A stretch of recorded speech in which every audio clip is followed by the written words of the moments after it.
जय हिंद दोस्तों, मेरा नाम संदीप कुमार, आपके अपने चैनल एग्जाम अड्डा में स्वागत है। तो आज हम लोग आईएससी के क्लास 11वीं के केमिस्ट्री जो 11th क्लास के चैप्टर नंबर 2 है एटॉमिक स्ट्रक्चर, हिंदी में उसे हम लोग परमाणु की संरचना करते हैं। आज हम लोग ऑब्जेक्टिव में 96 क्वेश्चन मतलब कि 96 क्वेश्चन लेकर के आए हैं। आप लोग वीडियो के अंत तक बने रहेंगे क्योंकि परमाणु संरचना क्लास 11वीं क्लास के ऐसे चैप्टर हैं जो अपने आप में दमदार हैं। तो परमाणु संरचना को क्लियर समझने के लिए, उससे ऑब्जेक्टिव क्वेश्चन बनाने के लिए, कंपटीशन में बैठने के लिए आप इस वीडियो को अंत तक बन करके देखें और जिससे आपको किसी भी प्रकार का इससे ऑब्जेक्टिव छूटेगा नहीं। मुझे विश्वास है कि यदि परमाणु संरचना का ऑब्जेक्टिव जो 96 क्वेश्चन यानी 96 क्वेश्चन हम कराने जा रहे हैं, उस क्वेश्चन को यदि आप बहुत बढ़िया से देख लेते हैं, समझ लेते हैं, तो तमाम तरह का परमाणु संरचना से क्वेश्चन जो भी आएगा उसे आप लोग सोल्व कर दीजिएगा। तो चलिए हम लोग अपने सेशन को प्रारंभ करते हैं बिना देर किए। तो अभी तक एक बात और कहेंगे कि जितने लोग अपने दोस्त मित्र लोग को है उनको आप शेयर भी कर दीजिए, बोल दीजिए कि संदीप सर एग्जाम अड्डा चैनल पर एक परमाणु संरचना जो चैप्टर को बोले थे डालने के लिए ऑब्जेक्टिव को डाल दिए हैं और आप लोग देख लीजिए, शेयर थोड़ा सा कर दीजिए, लाइक और साथ में सब्सक्राइब कर दीजिए। ऐसे तमाम तरह का वीडियो अपलोड होता रहता है जिसके वजह से आपका कंपटीशन मजबूत होगा। तो चलिए हम लोग प्रारंभ करते हैं उस सेशन को जो हम लोग का परमाणु संरचना का जो चैप्टर का परमाणु संरचना जो चैप्टर है उस चैप्टर का हम लोग प्रारंभ करते हैं। ठीक है, तो सबसे पहले नंबर एक चीज आप लोग को बतला दें कि आप लोग कॉपी और कलम लेकर करके बैठ जाइए क्योंकि ये 96 क्वेश्चन अपने आप में है। यदि आप इस 96 क्वेश्चन को कर लेते हैं तो परमाणु संरचना से किसी भी प्रकार का क्वेश्चन आपको फंसने वाला नहीं है। तो सबसे पहले नंबर आपको यहाँ पर दिखाई दे रहा है इस चीज आपके जो क्लास है उस क्लास का नाम क्या है? जीएसटी संस्करण केमिस्ट्री कंट्रोल क्लासेस, यानी जो क्लासेस है उस क्लास का नाम जीएसटी संस्करण केमिस्ट्री कंट्रोल क्लासेस। जो चैप्टर है उसको हम टॉपिक में बदल दिए हैं। ये टॉपिक जो चलने वाला है उस टॉपिक का नाम क्या है? उस टॉपिक का नाम है परमाणु की संरचना, जिसे इंग्लिश में बोलते हैं हम लोग एटॉमिक स्ट्रक्चर। तो चलिए हम लोग का पहला क्वेश्चन सामने आता है दृश्य पर। परमाणु परमाणु को इंग्लिश में एटम कहते हैं। एटम शब्द की उत्पत्ति किस शब्द से हुई है?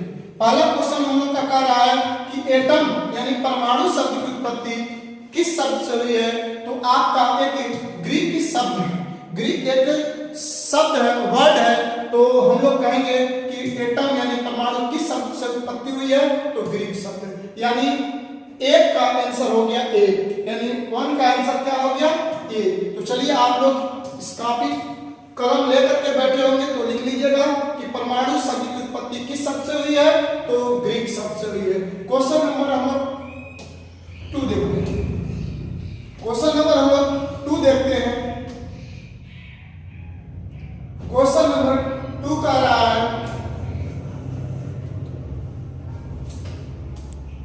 क्वेश्चन नंबर 2 है डाल्टन्स एटॉमिक थ्योरी कब लागू हुआ? यानी कह रहा है कि डाल्टन्स एटॉमिक थ्योरी कब लागू हुआ? तो सर 1808 ईस्वी में जॉन डाल्टन ने परमाणु सिद्धांत दिया था। सन 1808 ईस्वी में जॉन डाल्टन ने परमाणु आदि का अध्ययन किया था और बतलाया था कि परमाणु अविभाज्य है, यानी परमाणु को हम किसी भी प्रकार से विभाजित नहीं कर सकते हैं, यानी किसी भी मौलिक कणों में हम तोड़ नहीं सकते हैं। तो डाल्टन्स परमाणु सिद्धांत यानी डाल्टन्स एटॉमिक थ्योरी कब लागू हुआ? तो सन 1808 ईस्वी में। इन 2 का आंसर बी हो जाएगा। B is the right answer, यानी आपका 2 का आंसर क्या हो जाएगा? बी, जिसको 1808 ईस्वी। चलिए क्वेश्चन नंबर हम लोग आगे देखते हैं। क्वेश्चन नंबर हम लोग आगे देखते हैं। Question number 3। क्वेश्चन नंबर 3 कह रहा है, क्वेश्चन नंबर 3 कह रहा है कि मौलिक कण है। मौलिक कण को हम लोग इंग्लिश में फंडामेंटल पार्टिकल्स बोलते हैं। तो कह रहा है कि ये जो ए बी सी और डी ने दिया है, तो डी तो ऑल दे दिया है, तो ए बी सी क्या आपका मौलिक कण है? तो हाँ, मौलिक कणों की संख्या करीबन 30 है। मौलिक कणों की संख्या कितना है? करीबन 30 है। इलेक्ट्रॉन, प्रोटॉन, न्यूट्रॉन, जियोटॉन, न्यूक्लियॉन, ये सब मौलिक कण है। तो हम लोग देख रहे हैं कि यहाँ पर इलेक्ट्रॉन भी क्या है? मौलिक कण है। प्रोटॉन भी क्या है? मौलिक कण है। न्यूट्रॉन भी क्या है? मौलिक कण है। इसलिए इसका राइट आंसर डी हो जाएगा। यानी मौलिक कण है तो इलेक्ट्रॉन, प्रोटॉन और न्यूट्रॉन सभी आपका क्या हो जाएगा? राइट आंसर हो जाएगा। चलिए हम लोग आगे बढ़ते हैं, क्वेश्चन को आगे बढ़ाते हैं। चलिए क्वेश्चन को हम लोग नंबर 4 पर चलते हैं। Question number 4। क्वेश्चन नंबर 4 कह रहा है कि इलेक्ट्रॉन की खोज किसने किया? अब चलिए थोड़ा सा हम समझाते हैं आपको, इलेक्ट्रॉन के बारे में थोड़ा सा हम समझाते हैं। सन 1880 ईस्वी में विलियम क्रूक्स नामक वैज्ञानिक ने, सन 1880 ईस्वी में विलियम क्रूक्स नामक वैज्ञानिक ने कैथोड किरण का अध्ययन किया। और कैथोड किरण का अध्ययन करने के लिए उन्होंने 60 सेंटीमीटर कांच की नली लिया और उस कांच की नली में गैसों का विद्युत विसर्जन कराया। जो गैसों का उसमें दाब रखा 0.01 mm रखा। उसके बाद उस कांच के नली के दोनों सिरों की ओर दो इलेक्ट्रोड लगाया। एक तरफ कैथोड, दूसरे तरफ एनोड लगाया और उस कैथोड और एनोड के बीच 10,000 वोल्ट का विद्युत धारा प्रवाहित किया। तो देखा कि कैथोड से कुछ किरणें निकल करके एनोड की तरफ प्रवाहित कर रही हैं। कैथोड से कुछ किरणें निकल करके एनोड की तरफ प्रवाहित कर रही हैं। तो उसी सिद्धांत के आधार पर आपको विलियम क्रूक्स ने यह साबित किया कि इनसे कुछ किरणें निकल रही है। तब जाकर के ये कहानी है सन 1880 ईस्वी की। ये 1880 यानी विलियम क्रूक्स की कहानी है। यानी सबसे पहले नंबर कैथोड किरण का अध्ययन किसने किया था? विलियम क्रूक्स ने सन 1880 ईस्वी में किया था। लेकिन हुआ क्या कि इन्होंने ये साबित नहीं कर पाया कि इस कैथोड किरण से जो किरणें निकल रही है उसको हम लोग कहेंगे क्या। तब जाकर के सन 1897 ईस्वी में, किस ईस्वी में? सन 1897 ईस्वी में जे.जे. थॉम्सन नामक वैज्ञानिक ने क्या किया? उसी कैथोड किरण का अध्ययन किया और अध्ययन करके ये साबित किया कि ये कैथोड किरण ही हमारा क्या है? एक इलेक्ट्रॉन है जो ऋण आवेशित होता है। तो इसलिए हम लोग कहते हैं कि इलेक्ट्रॉन का खोज किसने किया? तो जे.जे. थॉम्सन। इलेक्ट्रॉन का खोज किसने किया?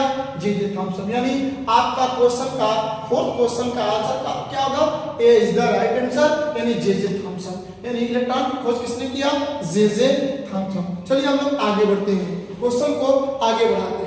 क्वेश्चन को हम लोग आगे बढ़ाते हैं। चलिए क्वेश्चन नंबर हम लोग 4 को देख लिए। क्वेश्चन नंबर 5 की बात करते हैं। क्वेश्चन नंबर 5 पर आए इलेक्ट्रॉन का खोज कब हुआ?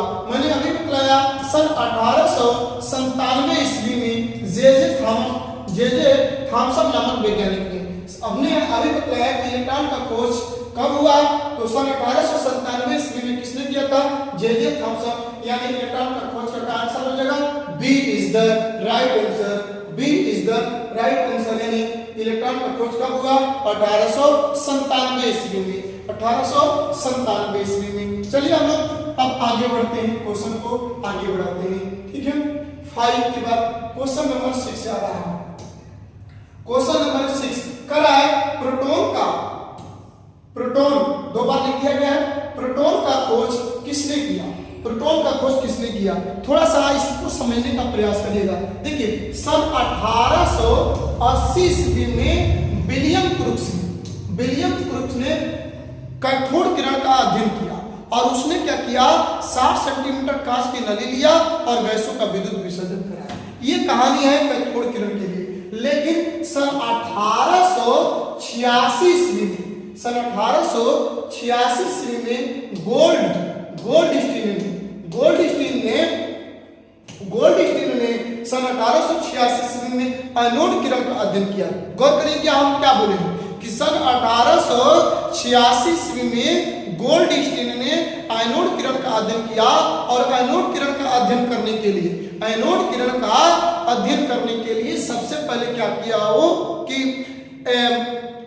60 सेंटीमीटर कांच की नली लिया और 60 सेंटीमीटर कांच की नली के दोनों तरफ एनोड और कैथोड इलेक्ट्रोड लगाया और लगा करके उसमें गैसों का जो मान दिया 0.01 mm रखा। उसके बाद 10,000 वोल्ट का विद्युत धारा प्रवाहित किया तो देखा कि एनोड से कुछ किरणें निकल करके कैथोड की तरफ गमन कर रही है। तो उसके आधार पर हम लोग कहते हैं कि एनोड किरण का अध्ययन किसने किया था, तो गोल्डस्टीन ने किया था। कब किया था, सन 1886 ईस्वी में। लेकिन एनोड किरण से जो किरणें निकल करके एनोड से जो किरणें निकली उस किरण का नामकरण करने में गोल्डस्टीन असक्षम थे। इसलिए सन 1920 ईस्वी में रदरफोर्ड नामक वैज्ञानिक ने उसी एनोड से निकली हुई किरण का अध्ययन किया। सन 1920 ईस्वी में रदरफोर्ड नामक वैज्ञानिक ने उसी एनोड किरण का अध्ययन किया और एनोड किरण का अध्ययन करके साबित किया कि एनोड किरण ही हमारा क्या है, प्रोटॉन है जो धन आवेशित होता है। जो प्रोटॉन क्या होता है, धन आवेशित होता है। इसलिए हम लोग कहते हैं कि प्रोटॉन का खोज किसने किया, तो रदरफोर्ड ने किया। प्रोटॉन का खोज किसने किया, रदरफोर्ड ने किया। ये बतलाना थोड़ा सा जरूरी पड़ जाता है क्योंकि सन 1886 ईस्वी में गोल्डस्टीन ने क्या किया था कि एनोड किरण का अध्ययन किया था लेकिन नामकरण करने में सक्षम नहीं थे। इसलिए सन 1920 ईस्वी में रदरफोर्ड नामक वैज्ञानिक ने क्या किया कि उसी एनोड किरण का अध्ययन किया और उस एनोड किरण का नामकरण क्या किया, प्रोटॉन किया। इसलिए हम लोग कहते हैं कि प्रोटॉन का खोज किसने किया, तो रदरफोर्ड ने किया। किसने किया बाबू, रदरफोर्ड ने किया। तो आप लोग का 6 का आंसर क्या हो जाएगा, रदरफोर्ड। 6 का आंसर क्या हो जाएगा, रदरफोर्ड। चलिए हम लोग क्वेश्चन नंबर 7 देखते हैं। क्वेश्चन नंबर 7 देखते हैं। कहा कि प्रोटॉन का खोज कब हुआ, तो मैंने आपको अभी बताया सन 1920 ईस्वी में। कब हुआ बाबू, 1920 ईस्वी में। यानी कोई पूछता आपसे कि प्रोटॉन का खोज कब हुआ, तो सन 1920 ईस्वी में। किसने किया, तो आप अभी बताया रदरफोर्ड ने। किसने किया, रदरफोर्ड ने। चलिए हम लोग आगे बढ़ते हैं। क्वेश्चन नंबर 8 देखते हैं। क्वेश्चन नंबर 8 कह रहा है कि न्यूट्रॉन का खोज किसने किया। थोड़ा सा पुनः थ्योरी पर चलते हैं। देखिए थ्योरी तो बहुत डिटेल से आने के लिए हम लोग एक क्वेश्चन पे ही रह जाएंगे, इसलिए हम लोग 96 क्वेश्चन को पकड़ने के लिए थोड़ा सा हम लोग समझाते हुए आगे बढ़ने का प्रयास करेंगे। तो न्यूट्रॉन की कहानी है बूथ और बेकर की। बूथ और बेकर की कहानी है। क्या हुआ कि सन 1932 ईस्वी में जेम्स चैडविक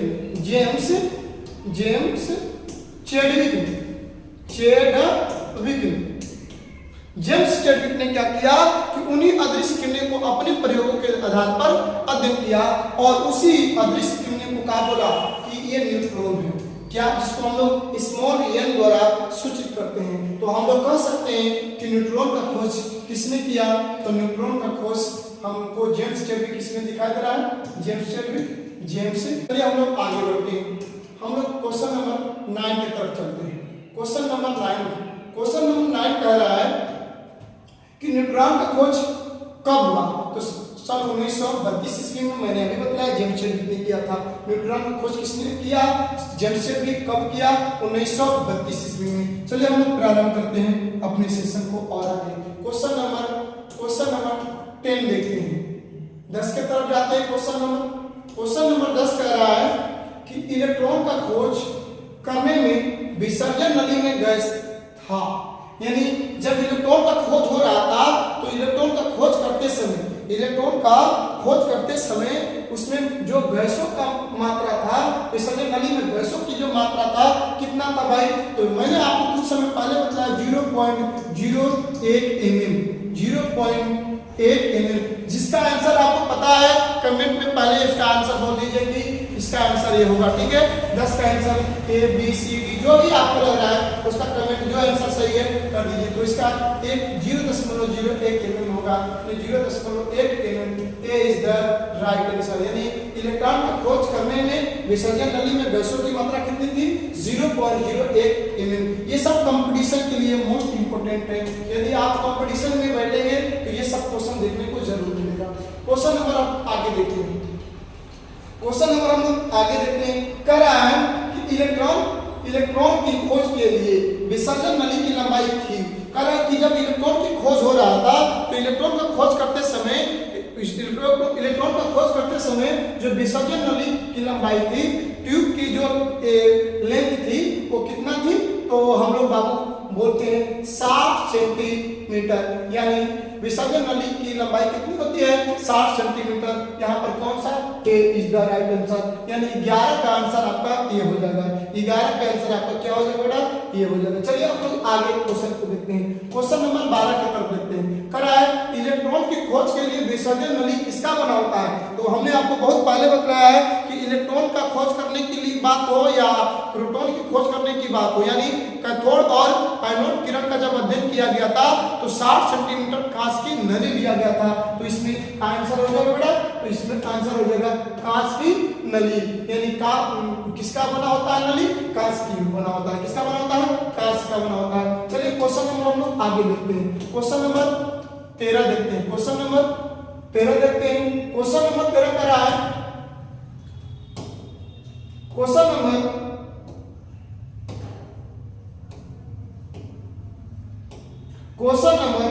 13 में कह रहा है इलेक्ट्रॉन को खोज के लिए दो इलेक्ट्रोडों के बीच वोल्ट विद्युत धारा प्रवाहित किया जाता है। यानी कितना वोल्ट विद्युत धारा प्रवाहित किया जाता है? तो मैंने आपको बहुत पहले बताया 10,000 वोल्ट। कितना? 10,000 वोल्ट की बात थी। यानी कितना आंसर आपका होगा? 10,000 वोल्ट। यानी इसमें कहाँ है? A is the right answer. यानी इलेक्ट्रॉन की खोज के लिए दो इलेक्ट्रोडों के बीच की वोल्ट कितना थी भाई? तो 10,000 वोल्ट। यानी 10,000 वोल्ट। क्वेश्चन नंबर हम लोग आगे की तरफ देखते हैं। क्वेश्चन नंबर हम लोग देखते हैं 14। कैथोड किरण का खोज किसने किया और कब किया? कह रहा है कैथोड किरण का खोज किसने और कब किया? तो आपको हमने बताया बहुत पहले कि सन 1880 ईस्वी में विलियम क्रूक्स ने किया था। किसने किया था? विलियम क्रूक्स ने किया था। इसलिए हम लोग का आंसर हो जाएगा विलियम क्रूक्स 1880 विलियम क्रूक्स। यानी 14 का B is the right answer. B is the right answer. चलिए हम लोग आगे की तरफ चलते हैं। क्वेश्चन नंबर 15 देखते हैं। कह रहा है क्वेश्चन नंबर 15 एनोड किरण का खोज किसने और कब किया? एनोड किरण का खोज किसने और कब किया? तो मैंने आपको कुछ समय पहले बताया कि एनोड किरण का खोज के लिए सन 1886 ईस्वी में गोल्ड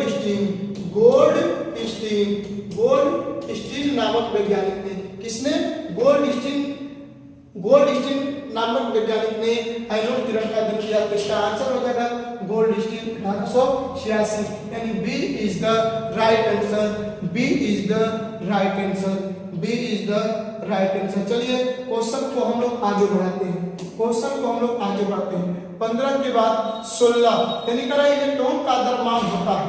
यानी इलेक्ट्रॉन का द्रव्यमान की बात कर रहा है तो इलेक्ट्रॉन का जो द्रव्यमान होता है बेटा, तो हम लोग चल देखते हैं कि इलेक्ट्रॉन का क्या द्रव्यमान होता है। तो कह रहा है इलेक्ट्रॉन का द्रव्यमान यहाँ पर होता है 9.1094 ×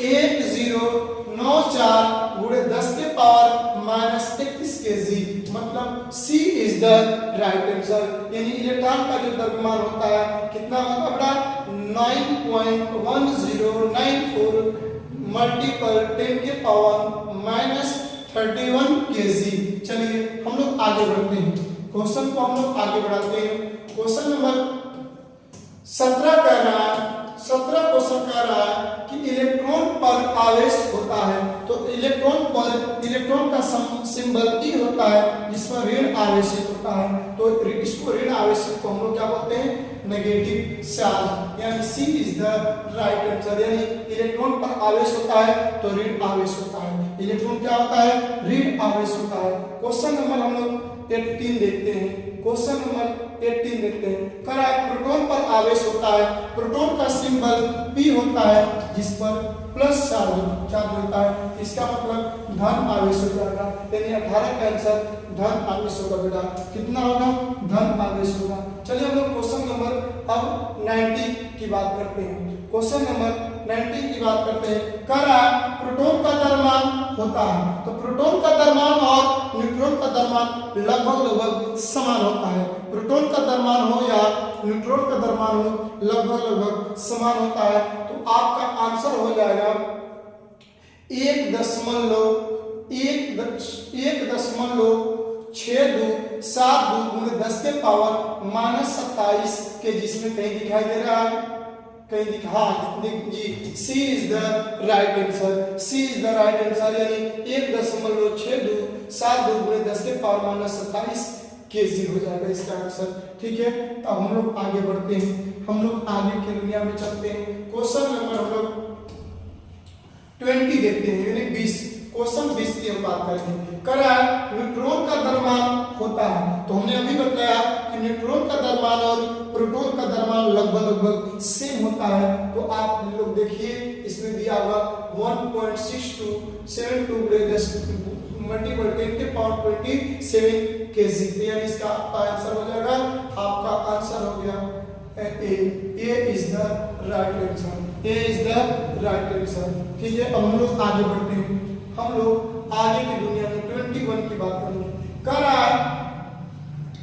है कि मौलिक कणों की संख्या लगभग होती है, तो मैंने आपको बहुत पहले बताया कि मौलिक कणों की संख्या करीबन 30 होती है, इलेक्ट्रॉन, प्रोटॉन, न्यूट्रॉन, जीरोट्रॉन, न्यूट्रॉन, ऐसे करके मेसान, ये सब मौलिक कणों की संख्या है, जिसमें 30 में 3 का स्थान सर्वोपरि होता है, 3 का, यानी मौलिक कणों की संख्या लगभग 30 होती है, लेकिन 30 में 3 का स्थान सर्वोपरि है, वो 3 क्या है, तो इलेक्ट्रॉन है, प्रोटॉन है और न्यूट्रॉन है, यानी इलेक्ट्रॉन, प्रोटॉन, न्यूट्रॉन। तो इस तरह हम लोग का आंसर हो गया B is the right answer, यानी मौलिक कणों की संख्या करीब कितनी है, 30 है, लगभग कितनी है बेटा, 30 है। चलिए हम लोग आगे बढ़ते हैं 22 के तरफ।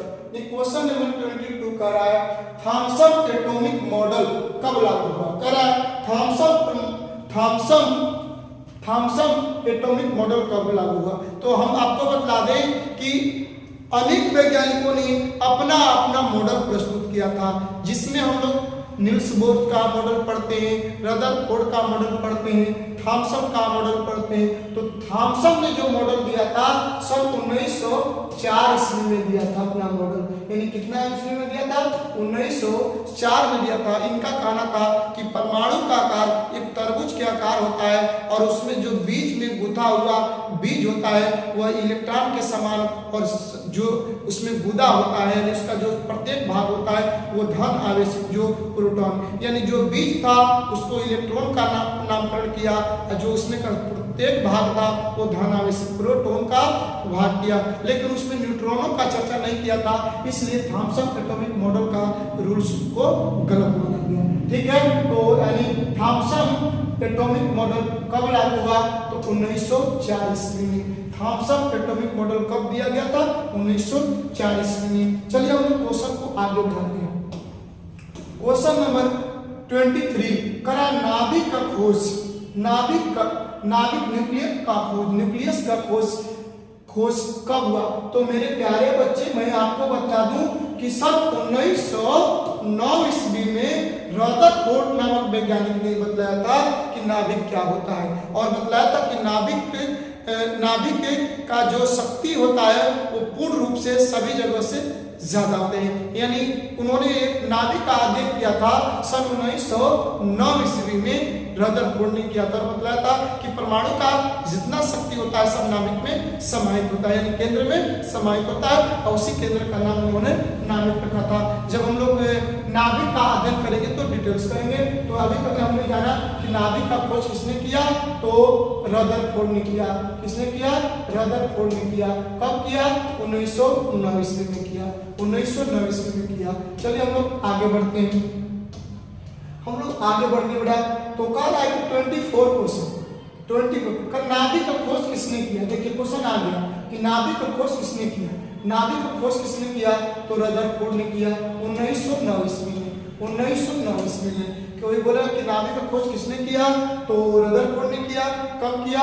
1909 ईस्वी में किया। चलिए हम लोग आगे बढ़ते हैं, क्वेश्चन को आगे बढ़ाते हैं, क्वेश्चन को आगे बढ़ाते हैं। अब क्या क्वेश्चन नंबर, रदरफोर्ड के अनुसार परमाणु अधिकांश भाग होता है, यानी परमाणु का अधिकांश भाग क्या होता है, तो खोखला होता है। परमाणु का अधिकांश भाग क्या होता है बेटा? खोखला होता है। उन्होंने बताया था कि जो परमाणु होता है, उन्होंने बतलाया कि जो परमाणु होता है, क्या होता है बेटा? परमाणु जो होता है,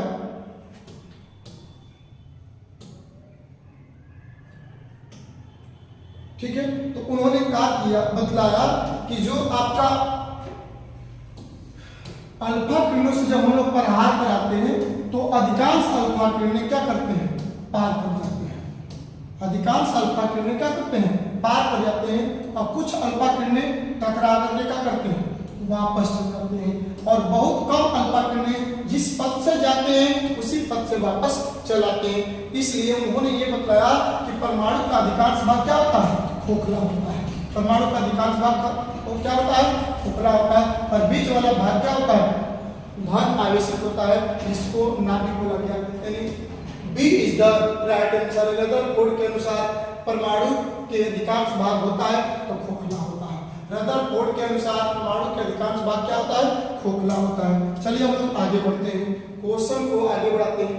26 के तरफ करा है, नाभिक का व्यास होता है, तो नाभिक का व्यास होता है 10 के पावर, देखिए इसमें मिस्टेक कर दिया है। नाभिक का जो बाबू होता है 10 के पावर -15 मीटर होता है। क्या होता है बेटा? यानी नाभिक का जो व्यास होता है कितना होता है, तो नाभिक का व्यास होता है 10 के पावर -15 मीटर। तो आपका हो जाएगा सी इज द राइट आंसर, लेकिन 10 के पावर -15 मीटर जोड़ लीजिएगा, ठीक है। तो अब हम लोग आगे बढ़ते हैं। कोई बोलेगा कि नाभिक का व्यास कितना होता है? 10 के पावर -15। परमाणु का आकार कितना होता है? 10 के पावर -10 मीटर, ठीक है जो सूर्य बाबू। चलिए हम लोग आगे बढ़ते हैं, 27 की तरफ चलते हैं। 27 कह रहा है क्वेश्चन, 27 कह रहा है, नाभिक के धनावेशित होने का खोज किसने किया? नाभिक के धनावेशित होने का खोज किसने किया? तो मैंने भाई अभी बताया कि सन 1909 ईस्वी में रदरफोर्ड नामक वैज्ञानिक ने क्या था? नाभिक का खोज किया था और बताया कि परमाणु का अधिकांश भाग खोखला होता है और परमाणु का जो शक्ति होता है वो नाभिक में समाहित होता है, जो धनावेशित होता है। तो Rutherford is the right answer. Rutherford is the right answer. यानी नाभिक के धनावेशित होने का खोज किसने किया? तो रदरफोर्ड ने किया। समझ में आ रहा है ना सभी लोग को? समझ में आ रहा तो एक बार लिख दीजिए जय हिंद। समझ में आ रहा तो एक बार लिख दीजिए सभी लोग जय हिंद, ठीक है। अब हम लोग आगे बढ़ते हैं। नाभिक में उपस्थित टोटल प्रोटॉन की संख्या कराती है। देखिए क्वेश्चन आपका बदल गया। कर रहा है कि मैंने क्या किया कि एक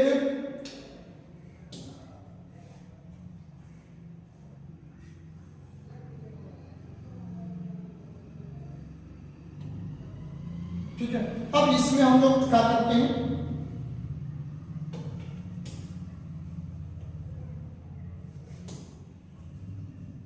अब इसमें हम लोग क्या करते हैं बेटा, फसावट बढ़ा पेट्रो बना लेते हैं, ठीक है। अब देखिए कह रहा है कि ये जो परमाणु है कि परमाणु हो गया, परमाणु को हम लोग एटम बोलते हैं। इसमें बाबू प्रोटॉन और प्लस में न्यूट्रॉन होते हैं। इलेक्ट्रॉन चारों तरफ क्या करते हैं? चक्कर लगाते हैं। इलेक्ट्रॉन पर ऋण आवेशित होता है बेटा और प्रोटॉन पर धन आवेशित और न्यूट्रॉन उदासीन होता है। तो देखिए जो टोटल प्रोटॉन की संख्या होती है, यानी परमाणु में जो टोटल प्रोटॉन की संख्या होती है उसे परमाणु संख्या कहते हैं। क्या बोलते हैं? परमाणु संख्या बोलते हैं, एटॉमिक नंबर बोलते हैं। एटॉमिक नंबर बोलते हैं, नंबर बोलते हैं, ठीक है। कोई बोलेगा कि परमाणु संख्या किससे करते हैं, तो परमाणु के नाभिक में उपस्थित टोटल प्रोटॉन की संख्या को परमाणु संख्या कहते हैं। परमाणु संख्या को Z द्वारा सूचित करते हैं। किसके द्वारा सूचित करते हैं, Z द्वारा सूचित करते हैं। तो यानी कोई बोलेगा कि नाभिक में उपस्थित टोटल प्रोटॉन की संख्या को क्या बोलते हैं, तो परमाणु संख्या। C is the right answer, C is the right answer. अब चलते हैं हम लोग आगे की तरफ। अब आगे की तरफ चलते हैं हम लोग। क्वेश्चन नंबर 29 देखते हैं। परमाणु संख्या को सूचित करते हैं, तो परमाणु संख्या को Z द्वारा सूचित करते हैं। बेटा मैंने अभी आपको बताया कि परमाणु संख्या को किसके द्वारा सूचित करते हैं, तो Z द्वारा। तो Z द्वारा। C is the right answer, C is the right answer. चलिए हम लोग क्वेश्चन को अब आगे बढ़ाते हैं। क्वेश्चन को आगे बढ़ा रहे हैं। करा है नाभिक में उपस्थित टोटल प्रोटॉन नंबर तथा टोटल न्यूट्रॉन नंबर। प्रोटॉन और न्यूट्रॉन देखिए, जो हमारा बेटा परमाणु होता है, क्या होता है ना, परमाणु जो होता है, देखिए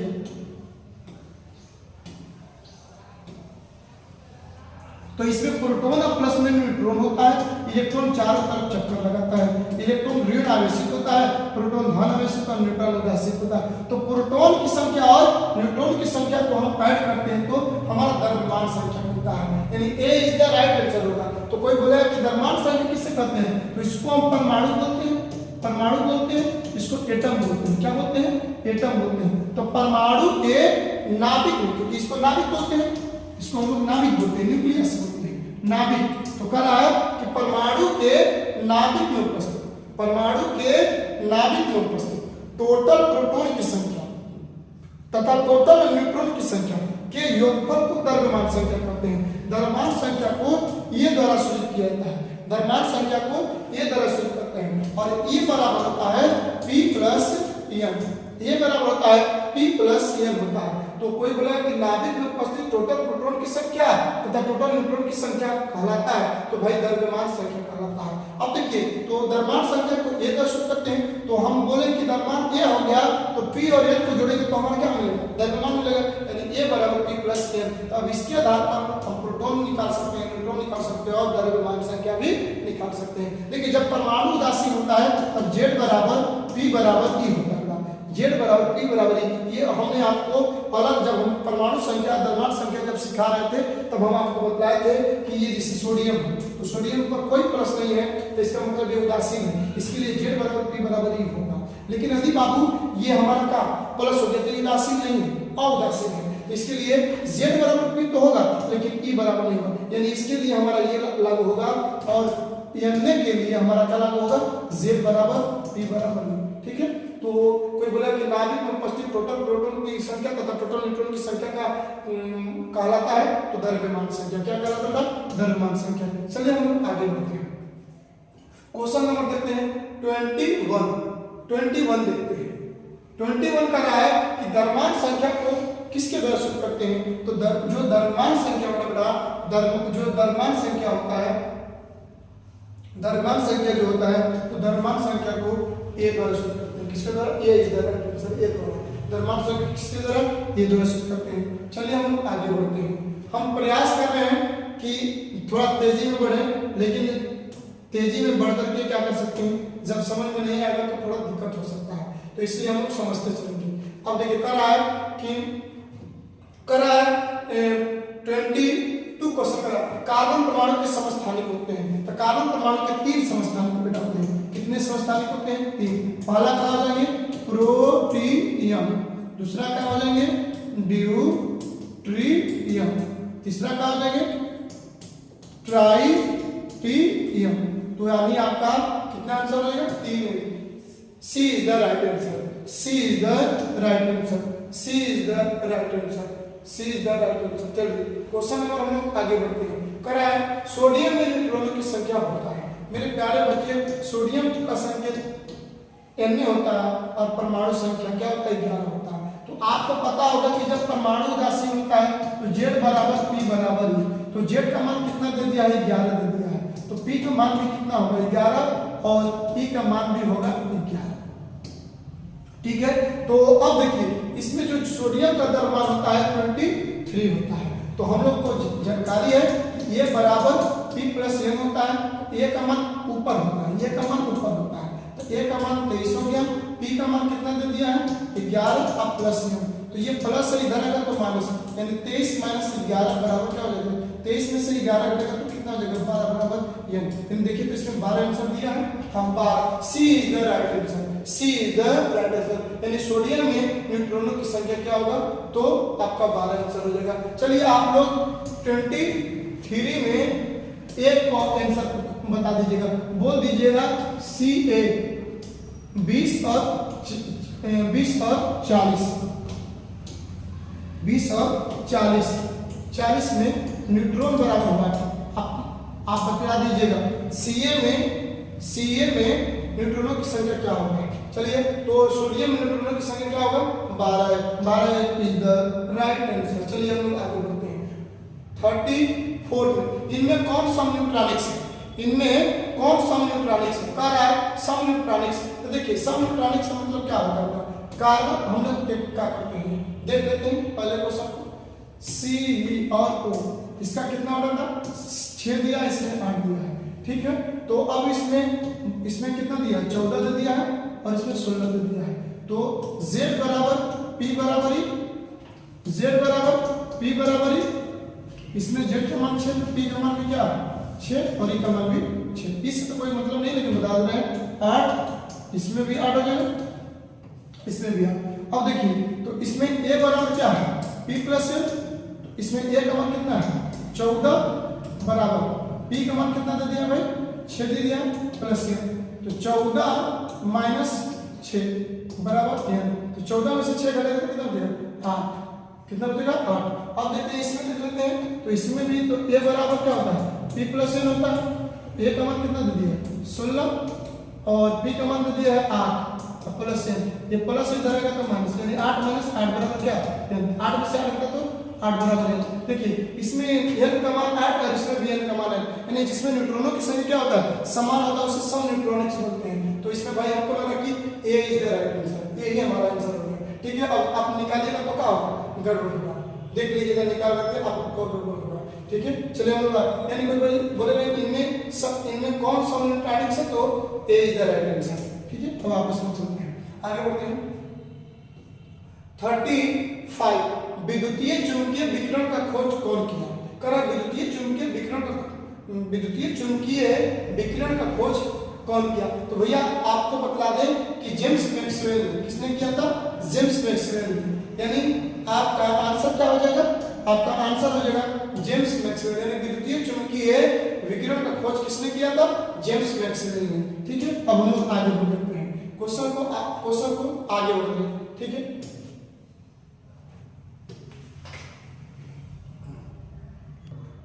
तो हम लोग बात करते हैं कि विद्युतीय चुंबकीय विकिरण का खोज किसने किया था जेम्स मैक्सवेल। अब हम लोग आगे की तरफ बढ़ते हैं क्वेश्चन नंबर 36, विद्युतीय चुंबकीय तरंग का खोज कब हुआ। तो मेरे प्यारे बच्चे कह रहे हैं कि विद्युतीय चुंबकीय तरंग का खोज कब हुआ, तो आपका आंसर हो जाएगा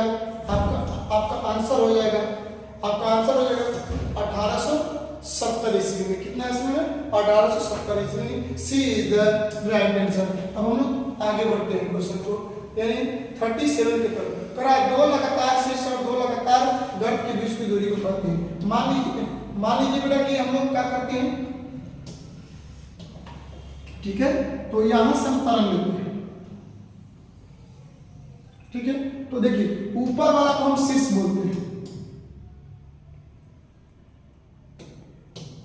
ऊपर वाला को बेटा क्या बोलते हैं शीर्ष बोलते हैं, और नीचे वाला को गर्त बोलते हैं, नीचे वाला को गर्त, ग्रोथ क्रस्ट। तो ठीक है, तो करेंगे 2 लगातार शीर्ष हो या 2 लगातार गर्त, यानी तो इसको हम लोग बोलते हैं बच्चों तरंग लंबाई। क्या बोलते हैं तरंग लंबाई, और तरंग लंबाई को लैम्डा दर्शित करते हैं, ठीक है। तरंग लंबाई को किसके दर्शित करते हैं लैम्डा द्वारा, ठीक है। तो ठीक है, तो हम लोग बाबू देखते हैं कि ऊपर वाला जो होता है वो शीर्ष होता है, नीचे वाला क्या होता है गर्त होता है। तो 2 लगातार जो शीर्ष होगा उससे हम लोग क्या बोलते हैं तरंग लंबाई बोलते हैं, तरंग लंबाई को लैम्डा दर्शित करते हैं, ठीक है। तो कह है कि दो लगातार शीर्ष हो या दो लगातार गर्त हो, यानी इसके बीच की दूरी को भी हम लोग क्या बोलते हैं, तरंग लंबाई बोलते हैं, जिसको लेम्डा दर्शित करते हैं। तो दो लगातार शीर्ष हो, दो लगातार गर्त हो, उसके बीच की दूरी को तरंग लंबाई कहते हैं। तरंग लंबाई को लेम्डा द्वारा सूचित किया जाता है। ठीक है, तरंग लंबाई को लेम्डा द्वारा सूचित करते हैं। तो अब हम लोग को ये जाना कि तरंग लंबाई को, अभी देखिए ये शीर्ष है, क्या है, तो देखिए शीर्ष की ऊंचाई या गर्त की गहराई को आयाम कहते हैं। आयाम एम्पलीट्यूड बोलते हैं, यानी आयाम बोलते हैं, यानी शीर्ष की ऊंचाई या गर्त की गहराई, शीर्ष की ऊंचाई या गर्त की गहराई को क्या बोलते हैं, आयाम बोलते हैं। तो चलिए हम लोग थोड़ा सा अपने इस चीज को समझते हैं अपने तरीका से। तो कह रहा है कि दो लगातार शीर्ष हो या दो लगातार गर्त हो, उनके बीच की दूरी को क्या बोलते हैं भाई, तरंग लंबाई। B is the right answer, तरंग लंबाई। ठीक है, तरंग लंबाई। चलिए हम लोग आगे की तरफ बढ़ते हैं। क्वेश्चन नंबर हम लोग देखते हैं 38। तरंग लंबाई को सूचित किया जाता है भाई लेम्डा द्वारा। किसके द्वारा बेटा, लेम्डा द्वारा, यानी lambda. C is the right answer, C is the right answer. चलिए हम लोग आगे बढ़ते हैं। क्वेश्चन को थोड़ा सा हम लोग आगे भी बढ़ेंगे, जैसा क्वेश्चन आएगा। देखिए कह रहा है कि एक स्टोन बराबर होता है बेटा, दो होता है 10 के पावर माइनस 10 मीटर कहिए या 10 के पावर माइनस 8 सेंटीमीटर कहिए। तो इसमें दिया है, हमको लग रहा है दोनों दिया है, तो कह रहा है कि ए भी आंसर होगा और बी भी आंसर होगा। तो ए और बी यानी डी आंसर राइट हो जाएगा। डी क्यों होगा, क्योंकि ए में दिया है 10 के पावर माइनस 10 मीटर, ए भी सही है, और ये बी में दिया है 10 के पावर माइनस 8 सेंटीमीटर, ए भी सही है। इसलिए हम लोग कहेंगे कि 39 का आंसर क्या होगा, डी। डी क्या होगा, D is the right answer, D is the right answer. चलिए हम लोग आगे बढ़ते हैं, हम लोग आगे बढ़ते हैं। कह रहा है आवृत्ति का मात्रक होता है। आवृत्ति का बेटा क्या होता है, मात्रक। आवृत्ति का ऐसा मात्रक हर्ट्ज होता है। आवृत्ति का ऐसा मात्रक क्या होता है, हर्ट्ज होता है। क्या होता है, हर्ट्ज होता है। चलिए हम लोग आगे बढ़ लेते हैं। देखिए अभी तक आप लोग चैनल को सब्सक्राइब नहीं किए हैं तो चैनल को सब्सक्राइब कर बेल आइकन घंटी को दबाते हुए थोड़ा सा अपने दोस्त मित्र को शेयर करें, क्योंकि आपका एक सब्सक्राइब और एक शेयर मनोबल को बढ़ाता है।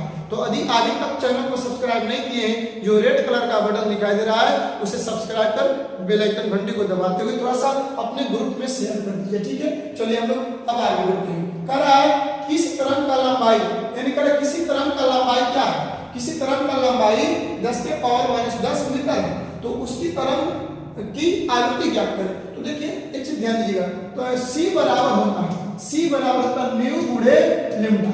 सी बराबर क्या होता है, न्यू गुणे लेम्डा। तो सी का मान अब क्या कर रहा है, तरंग आवृत्ति क्या करें या आवृत्ति पूछ रहा है। तो यानी कह रहा है कि न्यू का मान मतलब इसको न्यू बोलते हैं, तो हो जाएगा सी बटा के लेम्डा बराबर क्या है, सी बटा के, सॉरी थोड़ा सा इसको और लेते हैं ना। देखिए तो हमारा क्या हो जाएगा, यानी न्यू बराबर हो जाएगा सी बटा के लेम्डा। अब बोलिए सी का मान कितना देता है, तो सी का मान आपको पता होगा 3 गुणे 10 के पावर 8 मीटर पर सेकेंड होता है। और देखिए लेम्डा का मान आपको कितना दिया है, लेम्डा का मान दे दिया है 10 के पावर माइनस 10 मीटर दे दिया है। तो ठीक है, तो अब हम लोग मीटर से मीटर कटा देंगे, कैंसिल हो जाएगा, और बाकी ये माइनस के ऊपर क्या हो जाएगा, प्लस हो जाएगा। 3 गुणे 10 के पावर 18 सेकेंड का आपको दिया है इसमें कहीं आंसर देखिए तो, हाँ देखिए यानी 3 गुणे 10 के पावर 18, यानी A is the right answer, A is the right answer. Clear है, सभी लोग को क्लियर है भाई।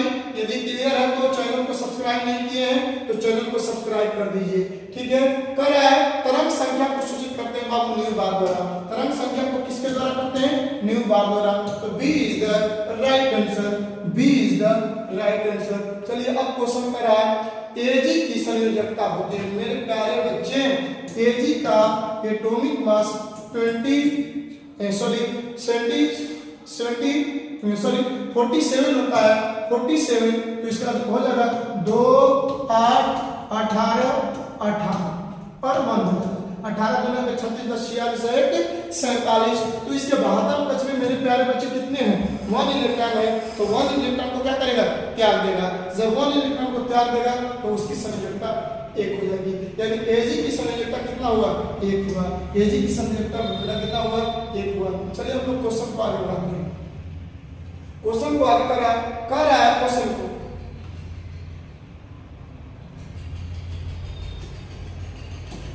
करा क्वांटम थ्योरी किसने दिया? प्लांक नामक वैज्ञानिक ने दिया था। प्लांक नामक वैज्ञानिक ने दिया था। बताया था कि क्वांटम संख्या कितनी होती है? 4 होती है। पहला क्या हो जाएगा? प्रधान क्वांटम संख्या, जिसको मुख्य क्वांटम संख्या यानी प्रिंसिपल क्वांटम नंबर बोलते हैं। दूसरा दिगंशी क्वांटम संख्या, जिसे एजीमुथल क्वांटम नंबर बोलते हैं। तीसरा हो जाएगा चुंबकीय क्वांटम नंबर, जिसको चुंबकीय क्वांटम संख्या बोलते हैं। और चौथा हो जाएगा स्पिन क्वांटम नंबर, जिसको चक्रण क्वांटम संख्या कहते हैं। तो आपका आंसर कितना हो जाएगा? क्या हो जाएगा? B is the right answer. B is the right answer. यानी क्वांटम थ्योरी किसने दिया था? प्लांक नामक वैज्ञानिक ने दिया था। ठीक है, अब 45 क्वेश्चन को देखिए। करा क्वांटम थ्योरी कब लागू हुआ? एक मेरे प्यारे बच्चे, क्वांटम थ्योरी कब लागू हुआ? तो क्वांटम थ्योरी को जो देने वाला था प्लांक नामक वैज्ञानिक ने 1900 ईस्वी में दिया था। कब दिया था? 1900 ईस्वी में दिया था। इसका आंसर बी हो जाएगा। इसका आंसर बी हो जाएगा। चलिए हम लोग क्वेश्चन नंबर 46 देखते हैं। करा प्लांक, तो ऐसा गौर करिएगा इसमें। करा प्लांक कांस्टेंट का मान होता है। प्लांक कांस्टेंट का मान होता है। तो मेरे प्यारे बच्चे 6.625 गुणे 10 के पावर माइनस 34 जूल्स होता है। या इसको हम बोल सकते हैं 6.625 गुणे 10 के पावर माइनस 27 अर्ग के रूप में होता है। अर्ग किसके रूप में होता है? अर्ग के रूप में होता है। तो आपका इसमें कौन ऑप्शन दिख रहा है? तो माइनस 34 कौन कोई दिख रहा है मेरे प्यारे बच्चे? माइनस 34 जूल दिख रहा है। Minus 34 joule. हाँ, A is the right answer. A is the right answer. ठीक है, A is the right answer. यानी कोई बोलेगा कि प्लांक कांस्टेंट का मान क्या होता है? 6.625 गुणे 10 के पावर माइनस 34 जूल होता है। चलिए हम लोग आगे बढ़ते हैं। अब हम लोग क्वेश्चन करते हैं। क्वेश्चन को देखते हैं 47।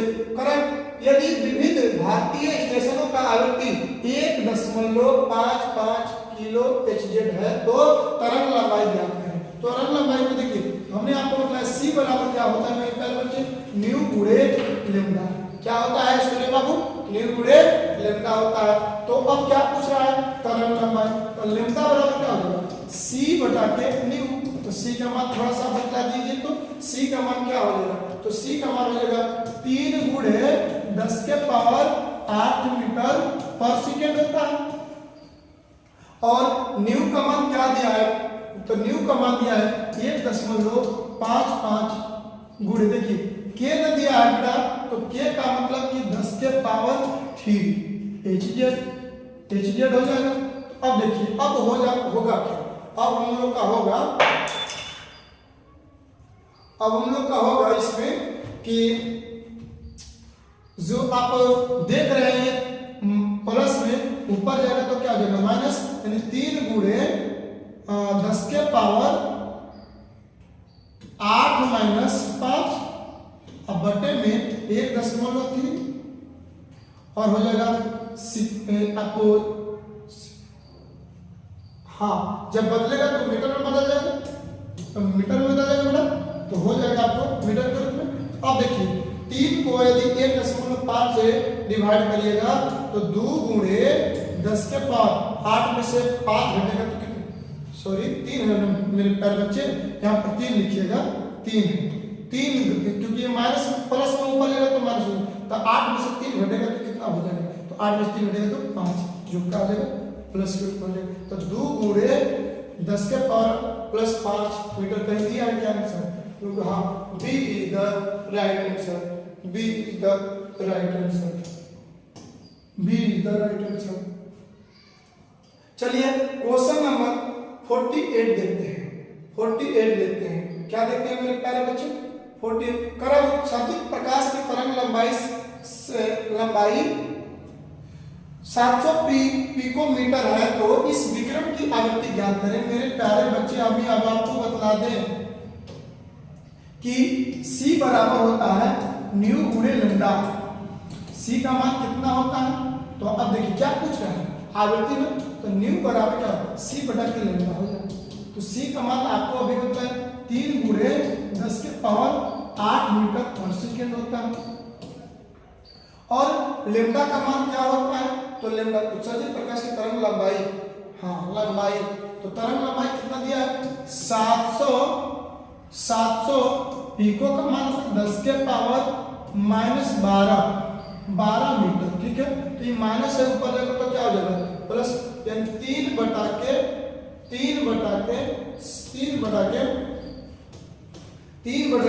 700, और देखिए गुणे तो होगा ही 10 के पावर 8, ये माइनस है ऊपर जाएगा तो प्लस हो जाएगा, ठीक है। अब उसके बाद सेकेंड में बदलेगा, सेकेंड इनवर्स के रूप में हो जाएगा। तो अब देखिए अब क्या कर रहा है 3 में जब आप भाग दीजिएगा तो सबसे पहले नंबर इसको आप ऐड कर लीजिए, तो 12 18 कितना हो जाएगा 20, यानी 0.004 कुछ कर करके आएगा।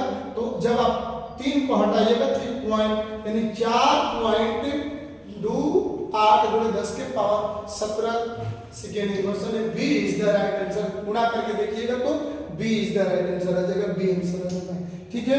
चलिए हम लोग क्वेश्चन को आगे बढ़ते हैं, समय का अभाव है मेरे प्यारे बच्चे, थोड़ा सा हम लोग क्या करते हैं, करें फोटो इलेक्ट्रिक इफेक्ट का खोज किसने किया था। तो फोटो इलेक्ट्रिक इफेक्ट का खोज किसने किया था, तो मेरे प्यारे बच्चे हम बतला दें आपको, बामर नामक वैज्ञानिक ने। किसने किया था, बामर नामक वैज्ञानिक ने, बामर नामक वैज्ञानिक ने किया था। किसने किया था, तो बामर नामक वैज्ञानिक ने किया था। किसने किया था बेटा, बामर नामक वैज्ञानिक ने किया था। चलिए अब हम लोग आगे बढ़ते हैं, क्वेश्चन को आगे बढ़ाते हैं। समझ में आ रहा होगा, यदि समझ में आ रहा होगा बेटा तो चैनल को सब्सक्राइब कर दीजिए थोड़ा सा, क्योंकि आपका एक सब्सक्राइब मनोबल को बढ़ाता है। आप लोग तो कह रहे हैं कि एक एएमयू, देखिए एएमयू का मतलब क्या होता है, तो एएमयू का मतलब होता है एटॉमिक मास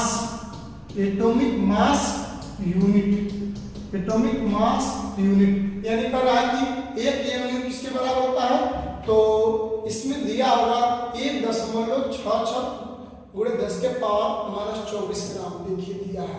तो C is the right answer, C is the right answer. चलिए हम लोग आगे बढ़ते हैं, क्वेश्चन नंबर हम लोग 50% पर क्लियर कर लिए हैं, 50% और है क्योंकि 96 क्वेश्चन इसमें है। कर किस रंग का विचलन अधिक होता है, बैगनी का। किस रंग का विचलन बेटा अधिक होता है, तो बैगनी का होता है।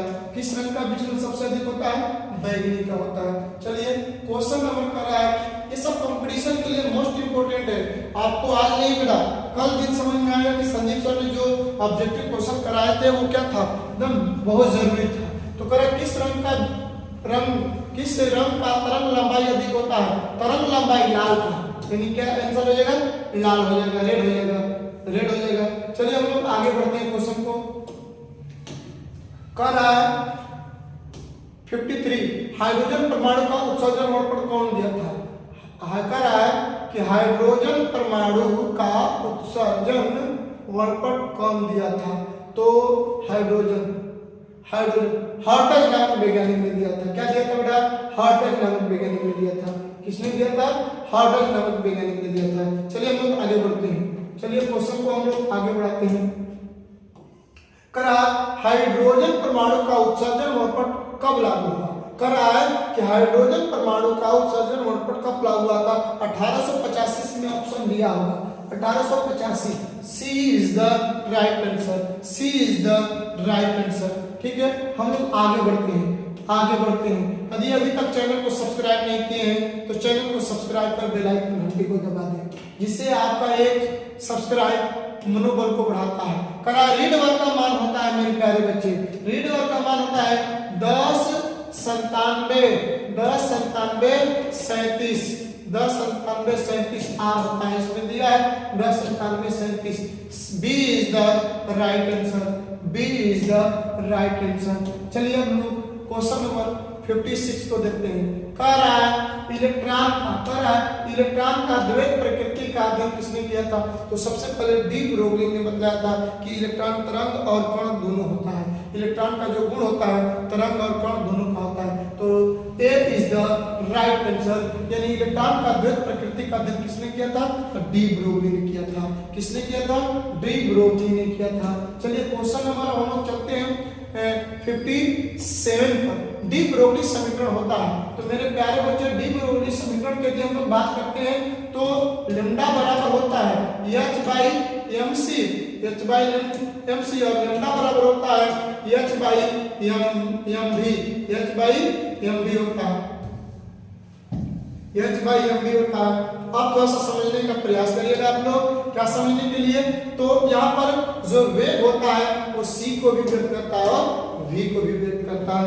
इसलिए हम लोग से यदि कोई क्वेश्चन करेगा तो देखिए इसमें देख रहे हैं कि a का मान क्या है? लैम्डा बराबर h बाई एम सी भी है और लैम्डा बराबर h बटे के एम बी भी है, तो इसलिए आपका आंसर डी हो जाएगा, A and B, A and B. चलिए अब हम लोग क्वेश्चन को आगे बढ़ाते हैं। चलिए आपको समझ में आ रहा है तो एक बार लिख दीजिए यस सर, यदि मजा आ रहा है तो लिख दीजिए यस सर, कमेंट में थोड़ा सा बोल दीजिए यस सर। चलिए हम लोग आगे बढ़ते हैं। कर रहा है हाइजेनबर्ग का अनिश्चितता सिद्धांत का सिद्धांत किसने दिया था? ये भाई इसमें तो नाम ही दिखाई दे रहा, हाइजेनबर्ग ने, यानी सी इज द राइट आंसर, यानी हाइजेनबर्ग का अनिश्चितता सिद्धांत किसने दिया था? हाइजेनबर्ग ने दिया था, हाइजेनबर्ग ने दिया था। चलिए हम लोग आगे बढ़ते हैं। अभी तक यदि चैनल को सब्सक्राइब नहीं किए हैं, लाइक नहीं किए हैं, तो वीडियो को लाइक करते हुए चैनल को सब्सक्राइब कर दीजिए, ठीक है। करा कि अनिश्चितता सिद्धांत का प्रतिपादन किसने किया?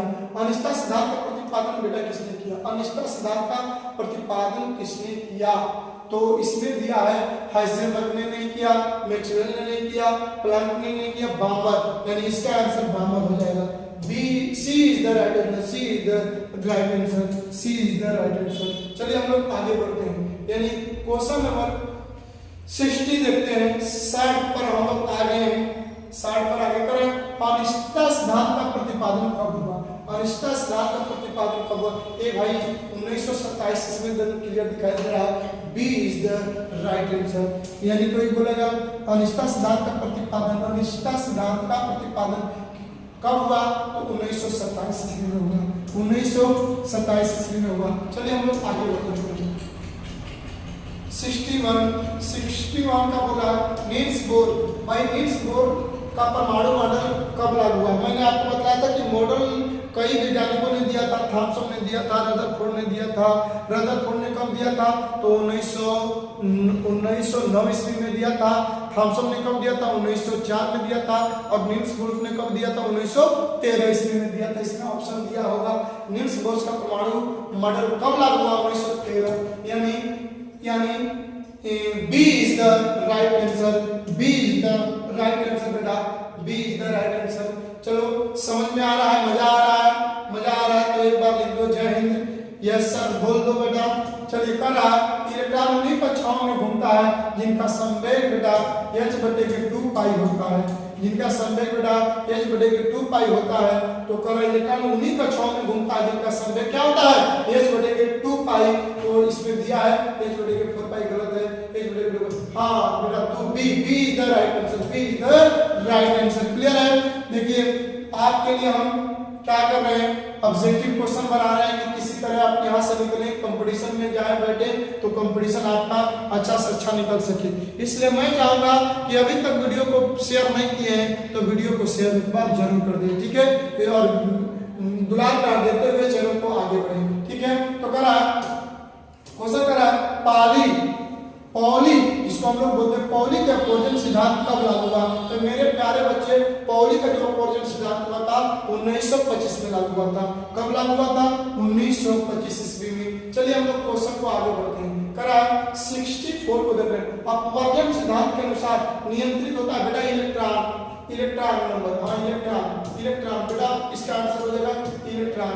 B is the right answer, B is the बेटा का right answer, B is the right answer. चलिए हम लोग आगे बढ़ते हैं,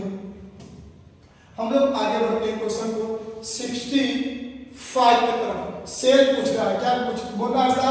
सेल बोल रहा है, कर रहा है कि सेल जो बोल रहा है तो केवल सेल की संख्या क्या होती है भाई? के एल एम और ये सेल, ये क्या है बेटा? सेल। कितने कितने 4, यानी ऑप्शन डी हो जाएगा, डी इज द राइट। यानी सेलों की संख्या कितनी होती है 4, KLMN होता है, KLMN होता है। ठीक है, अब हम लोग आगे बढ़ते हैं। कर रहा है उप सेलों की संख्या क्या होती है? ये मेरे प्यारे बच्चे उप सेलों की यदि हम बात करते हैं, उप सेलों की बात करते हैं तो सेल में जो सेल जब छोटे छोटे ऊर्जा में टूटता है तो उप सेल प्राप्त होता है, जिसको हम सब सेल बोलते हैं। क्या बोलते हैं? सब सेल बोलते हैं मेरे प्यारे बच्चे। क्या बोलते हैं? सब सेल। और सब सेल में S P D F ये बाबू सब सेल है, जिसको हम लोग उप सेल बोलते हैं। तो इनकी भी संख्या 4 ही होती है। D is the right answer, यानी 4 आंसर। क्या हो गया प्यारे बच्चे? 4 आंसर हो गया। चलिए अब 67 करा इनमें कौन सेल नहीं है यार मेरे प्यारे बच्चे? अभी तो मैंने बताया सेल पूछ रहा है, करा कि कौन इसमें सेल नहीं है भाई?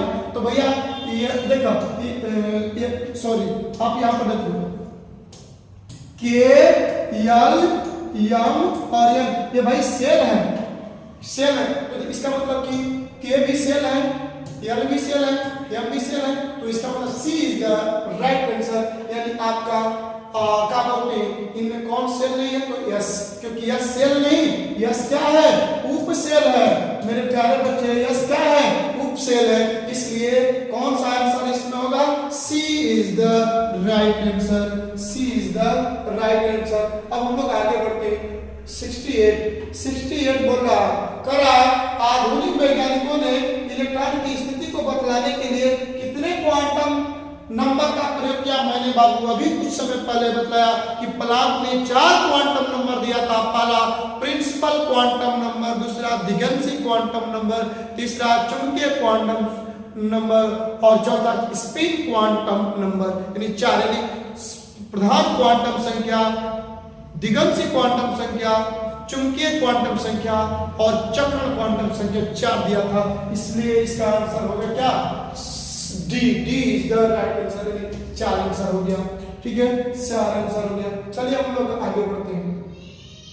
करा प्रधान क्वांटम संख्या को सूचित किया जाता है मेरे प्यारे बच्चे। करा प्रधान क्वांटम संख्या को सूचित किया जाता है। तो मेरे प्यारे बच्चे प्रधान क्वांटम संख्या को स्मॉल n द्वारा सूचित किया जाता है, लेकिन इसमें दिया नहीं है तो स्मॉल n हो जाएगा इसका आंसर। इसका आंसर क्या हो जाएगा? Small n। यानी प्रधान क्वांटम संख्या को किसके द्वारा सूचित करते हैं?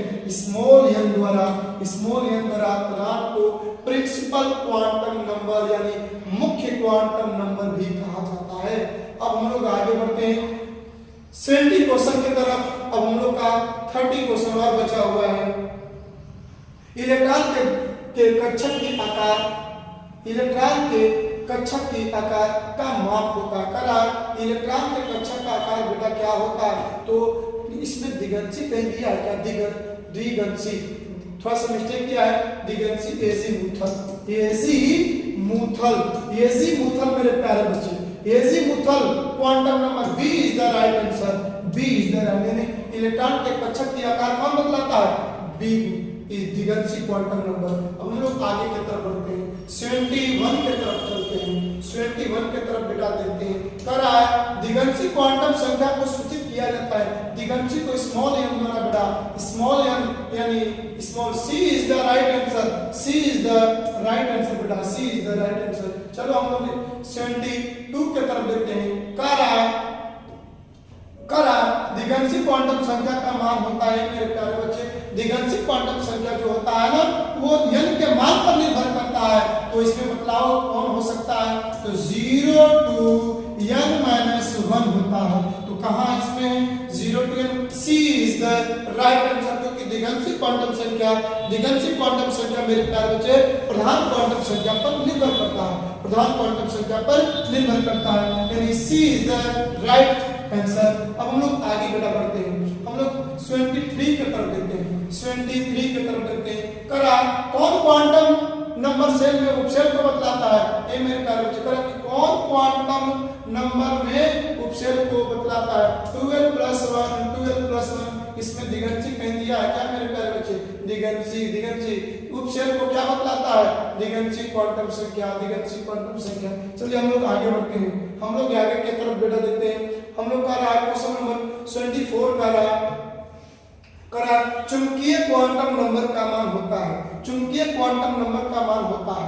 चुंबकीय क्वांटम नंबर का मान होता है। तो चुंबकीय क्वांटम नंबर की बात करें तो चुंबकीय हमारा हो जाएगा -L2 plus L, -L2 plus L। कहना हम क्या करें, दिगंशी निर्भर करता है किस पर, दिगंशी निर्भर करता है बेटा हमारा प्रधान पर, और चुंबकीय निर्भर करता है हमारा दिगंशी पर। तो हमारा दिगंशी को किसके द्वारा सूचित करते हैं, स्मॉल एन, तो यानी -L2 प्लस L हो जाएगा। तो इसमें ए इज द राइट आंसर। चुंबकीय क्वांटम नंबर का मान क्या हो जाएगा, -L2 plus L, -L2 plus L।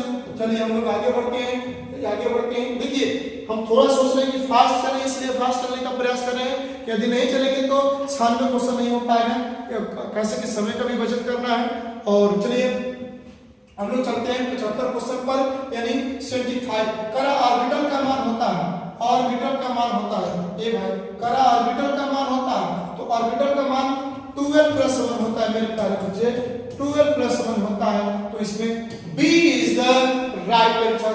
इससे मान लीजिए L का मान 0 से प्रारंभ होता है, 0 1 2 3 4 होता है। तो अब मान लीजिए हम S P D F की बात करेंगे मेरे प्यारे बच्चे।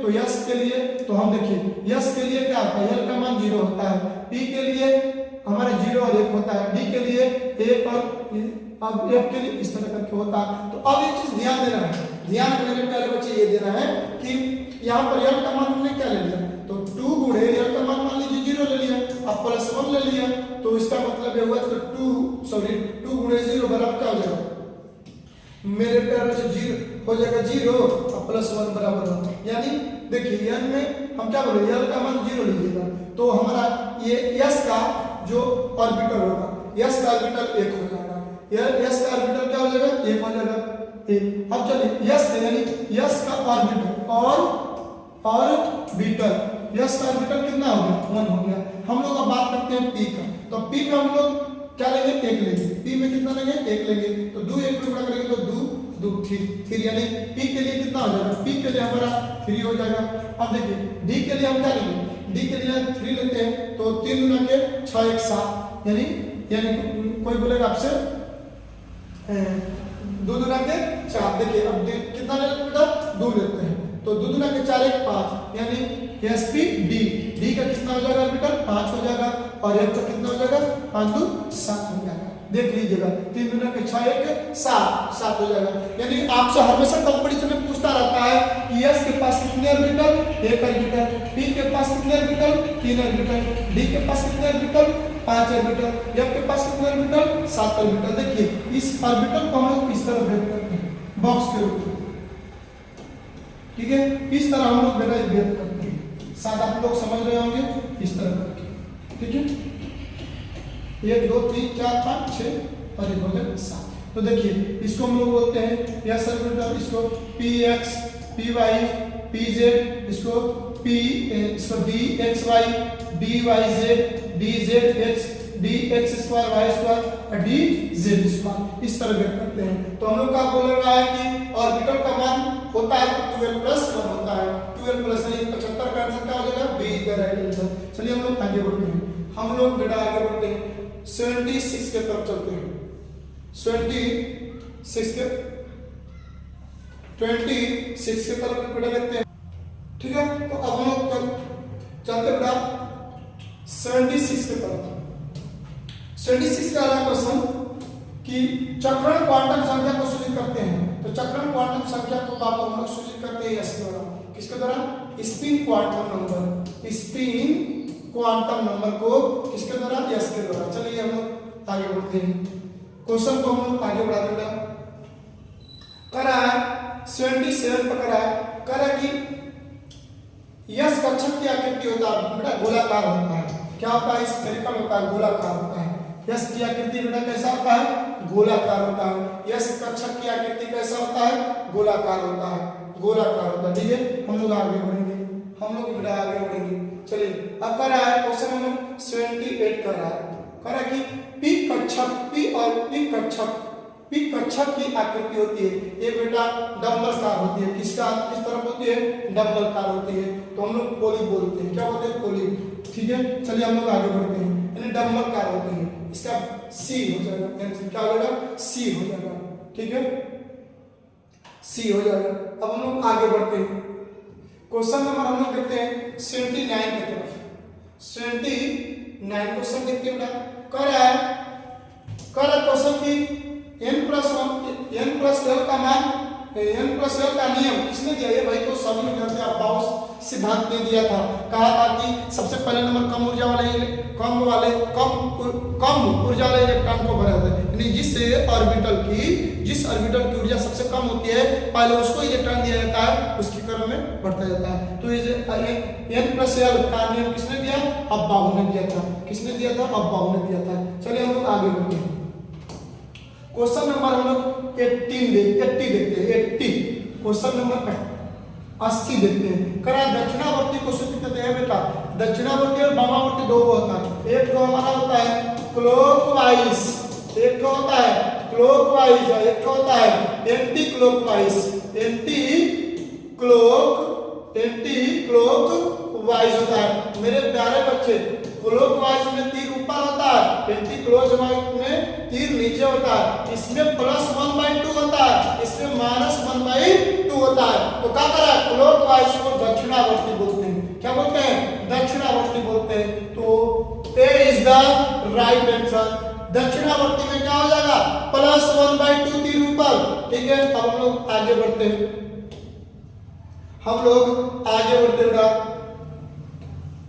चलिए क्वेश्चन नंबर 81 देखते हैं। क्वेश्चन नंबर 81 कह रहा है, कि वामावर्ती को सूचित करता है भाई, वामावर्ती को दक्षिणावर्ती को +1/2 तीर ऊपर, वामावर्ती को -1/2 तीर नीचे, यानी B is the right answer. ठीक है, हम लोग आगे की तरफ बढ़ते हैं। ठीक है, कर रहा है, अब देखिए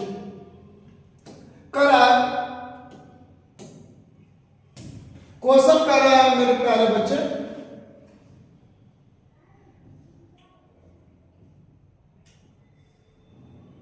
चलिए क्वेश्चन कर रहा है यदि n बराबर 2 तो ऊर्जा स्तर के उपसेलों की संख्या होगा। तो क्वेश्चन कर रहा है, तो देखिए हम लोग का हो जाएगा 12 + 1 हो जाएगा, 12 + 1 हो जाएगा मेरे प्यारे बच्चे। तो 2 गुणे एक मिनट, इससे भी उस वाला बना दे रहे हैं मेरे प्यारे बच्चे। 0 to n - 1 होता है, तो 0 to, अब n का मान बेटा कितना होगा? 2 होगा, -1 हो जाएगा। तो 0 to, और 2 में से 1 घटेगा तो 1 बचेगा, यानी 0 1। तो देखिए 0 के लिए बेटा s होता है, 1 के लिए p होता है। तो कितने हमारा उपसेल आया? 2 आया। 2 इसका राइट आंसर, 2 इसका क्या हो जाएगा? राइट आंसर हो जाएगा। यानी n का मान 2 तो 2 आएगा, n का मान 3 होगा तो 3 आंसर हो जाएगा। n का मान यदि 4 नहीं तो हमारा आंसर 4 होगा। हमने इसी आंसर किसी के आधार पर हमने क्या किया? निकाला है। क्योंकि दिया कि n का मान 2 दिया, तो हमारे उपसेलों के लिए क्या होता है? 0 to n - 1 होता है। तो 0 तो हम लेंगे, 2 भी लेंगे, और n का मान हम 2 ले लेंगे। 2 में से 1 घटाए तो 0 2, और 2 में से 1 घटाए तो 1 बटा है, तो हमारा 0 और 1 दोनों आया है। इसलिए 0 के लिए हम s लेते हैं और 1 के लिए p लेते हैं। तो हमारा 2 ऑप्शन हुआ, यानी 82 का आंसर क्या हो जाएगा? 82 का आंसर आपका 2, C is the right answer. चलिए हम लोग बेटा आगे बढ़ते हैं। बहुत अब करीब आ चुके हैं, आप लोग अंत तक वीडियो के बने हैं, इसके लिए तहे दिल से धन्यवाद। बेटा धन्यवाद। आप लोग पढ़ने वाले हैं तभी तो इतना समय दे रहे हैं। तो कह रहा यस कक्षक में ऑर्बिटल की है भाई, मैंने तो अभी ने बताया यस कक्षक के लिए क्या होता है? 12 + 1 होता है। ऑर्बिटल के लिए 12 + 1 होता है सूर्य बाबू। तो 12 + 1 तो 2, l का मान हमने पहले का लेते हैं 0 से प्रारंभ करते हैं, क्योंकि l का मान हमारा होता है क्या चीज? 0 1 2 3 डॉट का क्या होता है? तो l का मान हमने क्या ले लिया? 0 + 1 ले लिया ना। ये किसके लिए? l के लिए। तो देखिए s के लिए क्या होता है? 0 के लिए s होता है, p के लिए क्या होता है? 1 होता है, और d होता है 3 के लिए क्या होता है? ये ऐसा करके होता है। ठीक है, ऑर्बिटल निकालने के लिए। तो l का मान, तो यहाँ पर 2l का मान क्या लिया हमने? 0, क्योंकि s की बात कर रहा है। s के लिए +1, तो 2 और 0 में बढ़ गए तो 2 + 1 यानी 1 हो जाएगा। इसका मतलब है हुआ कि यस कक्षक में ऑर्बिटल की संख्या कितनी होगी 1, क्या होगी 1। और बाबू पी में कितना होगी, पी में आपका होगी, इसी का आधार पर निकाल लीजिएगा। पी के लिए बात करेंगे हम लोग तो 2l + 1 हो जाएगा, 2l तो 2 l का मान, तो अब p का मान क्या है, p के मान के लिए l का मान हमने क्या ले लिया 1 ले लिया, +1 हो जाएगा 2 + 1 बराबर 2 3, यानी p के लिए कितना हो जाएगा 3 ऑर्बिटल। p में कितना ऑर्बिटल 3 ऑर्बिटल। यदि d की बात करेंगे तो हमारा 2l + 1 हो जाएगा। तो देखिए अब 2 है, l का मान हमने क्या ले लिया 2 ले लिया, प्लस क्या ले लिया 1, 2 दूना के 4 1 5, यानी d के पास कितने ऑर्बिटल 5 ऑर्बिटल। और यदि हम f की बात करेंगे बेटा तो हमारा 2l + 1 हो जाएगा 2। अब देखिए l का मान हमको कितना लेना होगा, l का मान 3 लेना होगा, तो 3 + 1 तो 3 दूना के 6 + 1 यानी 7, यानी f के पास कितने ऑर्बिटल 7 ऑर्बिटल। शायद आप लोग समझ रहे होंगे, यदि समझ रहे होंगे तो अभी तक चैनल को सब्सक्राइब नहीं किए मेरे प्यारे बच्चे तो चैनल को सब्सक्राइब कर बेल आइकन घंटी को अवश्य दबाएं, ठीक है। अब 84 अब हम लोग कर रहे हैं, ये भाई देखिए हमने जो बोला कर p कक्षक में ऑर्बिटल की संख्या होती है, p कक्षक में बेटा ऑर्बिटल की संख्या होती है तो p कक्षक में क्या होती है 3 होती है। 3 अभी मैंने बताया ना कि 12 + 1 2 1 + 1 2 गुणे 1 बराबर 2 + 1 2 1 3 ऑर्बिटल, यानी कितना ऑर्बिटल 3 ऑर्बिटल। p कक्षक में कितना ऑर्बिटल होंगे 3 ऑर्बिटल। चलिए हम लोग आगे बढ़ते हैं 85, क्वेश्चन नंबर 85 की बात करते हैं। करा d कक्षक में ऑर्बिटल की संख्या sp d, ये भाई d में बोल रहा है ना, तो हमने आपको अभी ने बताया कि d के लिए कितना होता है 2l + 1 होता है 2। अब देखिए 0 s के लिए, p के लिए 1, sp d के लिए 2 हो जाएगा, तो 2 + 1 तो 2 दूना के 4 1 5 5 हो जाएगा। d के लिए 5 ऑर्बिटल, d के लिए कितना ऑर्बिटल 5 ऑर्बिटल। चलिए हम लोग 86 क्वेश्चन को देखते हैं। करा एक कक्षक में ऑर्बिटल की संख्या कितनी होगी, तो एक कक्षक में बाबू 7 हो जाएगा 7। मैंने अभी आपको बताया यदि एक कक्षक में ऑर्बिटल की संख्या 7, यह कक्षक में ऑर्बिटल की संख्या कितना होता है बेटा 7 होता है, कितना होता है बेटा 7 होता है। चलिए हम लोग 87 की बात करते हैं। क्वेश्चन नंबर 87 करा है कि सबसे बड़ा ऊर्जा होता है भाई, देखिए हम लोग 1s 2s 3s 4s 5s 6s 7s 2p 3p 4p 5p 6p 7p 3d 4d 5d 6d 4f 5f। तो सबसे पहले 1s तक सबसे छोटा ऊर्जा होता है 2s।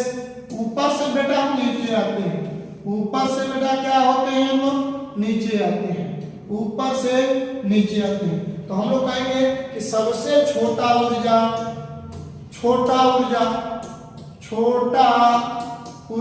किसका होगा 1s का होगा। छोटा ऊर्जा क्या होगा बाबू, छोटा ऊर्जा 1s का होगा। बड़ा ऊर्जा बाबू 7p का होगा, बड़ा ऊर्जा क्या होगा बाबू 7p का। मध्य ऊर्जा होता है 4d का। मध्य ऊर्जा गिनिएगा तो इधर से भी बराबर और इधर से भी बराबर। देखिए 1 2 3 4 5 6 7 8 9 10 कहाँ पर आया है 10 पर आया है। 1 2 3 4 5 6 7 8 9 10 यानी कितना पर आया है 10। यानी मध्य ऊर्जा क्या हुआ 4d, बड़ा ऊर्जा क्या हुआ 7p, छोटा ऊर्जा क्या हुआ 1s। क्या बोला है सबसे बड़ा ऊर्जा होता है 7p, सबसे बड़ा ऊर्जा किसका होता है 7p। क्लियर है सूर्य बाबू, इसमें किसी प्रकार का डाउट तो नहीं है। चलिए हम लोग आगे बढ़ जाते हैं, हम लोग आगे बढ़ जाते हैं मेरे प्यारे बच्चे। कह रहा है सबसे छोटा ऊर्जा भाई 1s का होगा, मैंने अभी आपको समझाया 1s का सबसे छोटा ऊर्जा किसका हो जाएगा 1s का। चलिए हम लोग आगे की तरफ बढ़ते हैं, आगे के दुनिया 89 क्वेश्चन। करा किसी कक्षक में अधिकतम इलेक्ट्रॉनों की संख्या है भाई मेरे प्यारे बच्चे 2 इलेक्ट्रॉन होता है। मैंने आपको बहुत चिल्ला करके बताया ये आपका ऑर्बिटल एक क्लॉकवाइज और एक एंटी क्लॉकवाइज। किसी भी कक्षक में अधिकतम कितने इलेक्ट्रॉन होते हैं केवल 2 ही इलेक्ट्रॉन होते हैं। कितने इलेक्ट्रॉन होते हैं 2 ही इलेक्ट्रॉन होते हैं। B is the right answer. यानी किसी कक्षक में अधिकतम कितने इलेक्ट्रॉन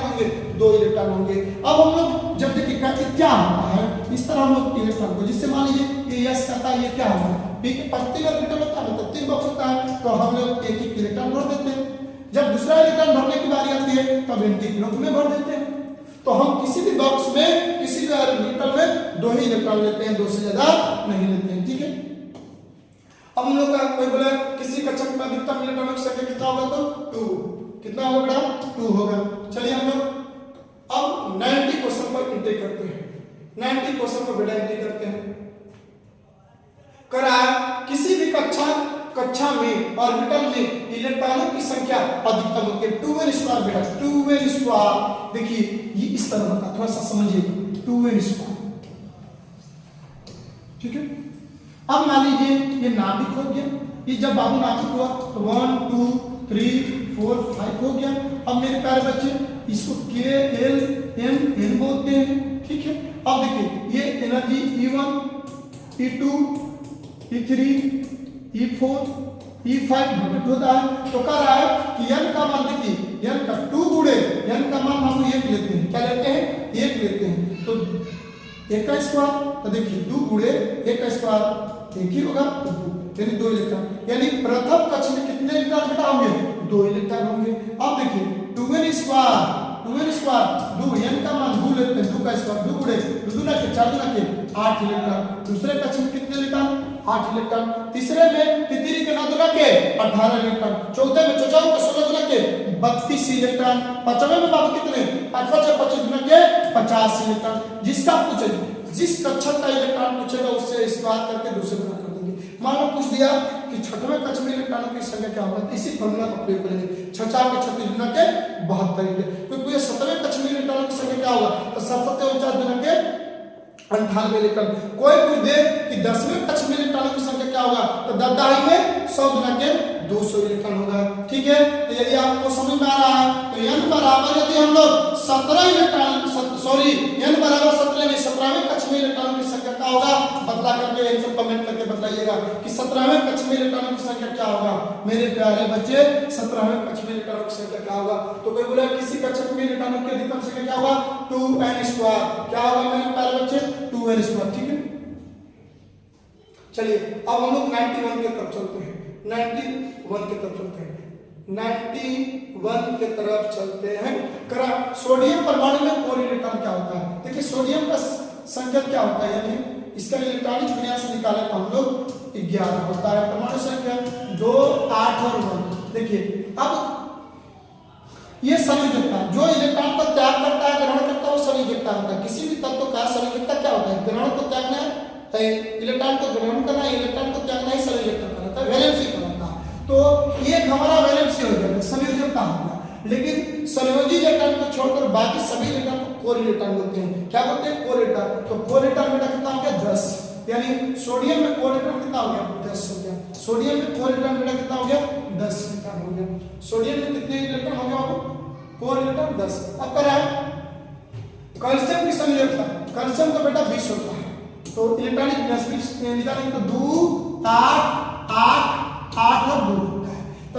तो इसका संयोजकता क्या होगा, 2, क्योंकि 2 त्यागेगा तो 2 प्लस हो जाएगा, तो इसका संयोजकता क्या होगा, 2। लेकिन यदि कोई पूछ दे कि कोर इलेक्ट्रॉन क्या होता है, कोर इलेक्ट्रॉन क्या होता है, इलेक्ट्रॉन क्या होता है, आप ना रुके बाबू ये नहीं होगा, तो ठीक है। तो अब कोर इलेक्ट्रॉन क्या होगा, तो इसका इलेक्ट्रॉनिक में 2 8 8 2 हो जाएगा। तो कोर इलेक्ट्रॉन बेटा क्या हो जाएगा, तो कोर इलेक्ट्रॉन आपका हो जाएगा 8 × 16 2 18, यानी कोर इलेक्ट्रॉन 18 और संयोजी क्या हो जाएगा मेरे प्यारे बच्चे, 2 हो जाएगा, यानी 2 इसका आंसर हो जाएगा। कोई बोलेगा कैल्शियम की संयोजकता क्या हो जाएगा, 2। B is the right answer, B is the right answer. अब हम लोग आगे बढ़ते हैं। कर रहा है कैल्शियम की कोर इलेक्ट्रॉन क्या हो जाएगा, कैल्शियम का कोर इलेक्ट्रॉन बेटा क्या हो जाएगा, तो कैल्शियम का कोर इलेक्ट्रॉन कितना हो जाएगा, 18 हो जाएगा बेटा। कितना हो जाएगा, 18। मैंने आपको बताया कैल्शियम का परमाणु संख्या बेटा कितना होता है, 20। 2 8 8 2 होगा, तो 2 हमारा क्या हो जाएगा, संयोजकता हो जाएगा, संयोजकता हो जाएगा। और 8 2 16 2 18, ये आपका क्या हो जाएगा, कोर इलेक्ट्रॉन, और 18 इसका राइट आंसर बेटा हो जाएगा, ठीक है। तो हम लोग आगे बढ़ते हैं। हम लोग का क्वेश्चन आ गया 94 करा कि फास्फोरस में अयुग्मित इलेक्ट्रॉनों की संख्या क्या होगा। बड़ा मजेदार क्वेश्चन आ गया। करा कि फास्फोरस में अयुग्मित इलेक्ट्रॉनों की संख्या क्या होगा। तब फास्फोरस में यदि 12 + 1, इसके आधार पर हम लोग कहेंगे 2 × 1 + 1, तो 2 + 1 3, यानी P के पास पहले नंबर देखिए, पहले देखना क्या देखना, फास्फोरस का 15 होता है, तो इसका हो जाएगा 1s2 2s2 2p6 3s2 3p3 गिन लीजिए, 2 2 4 10 12 12 3 15। तो P यानी फास्फोरस किस ब्लॉक का तत्व है, तो P ब्लॉक का तत्व है, यानी फास्फोरस किस ब्लॉक का तत्व है, P ब्लॉक का। तो P ब्लॉक के पास यानी P उपसेल के पास कितने ऑर्बिटल होते हैं, 3 होते हैं, मतलब कि P के पास 3 बॉक्स होते हैं, ठीक है, 3 बॉक्स होते हैं। अब 3 ऑर्बिटलों को ही 3 बॉक्स बोलते हैं। तो इलेक्ट्रॉन भरने का क्रम क्या होता है, तो इलेक्ट्रॉन, तो देखिए ऊपर 3 इलेक्ट्रॉन है, ऊपर कितना बेटा है, 3 इलेक्ट्रॉन है, ऊपर कितने हैं, 3 इलेक्ट्रॉन है।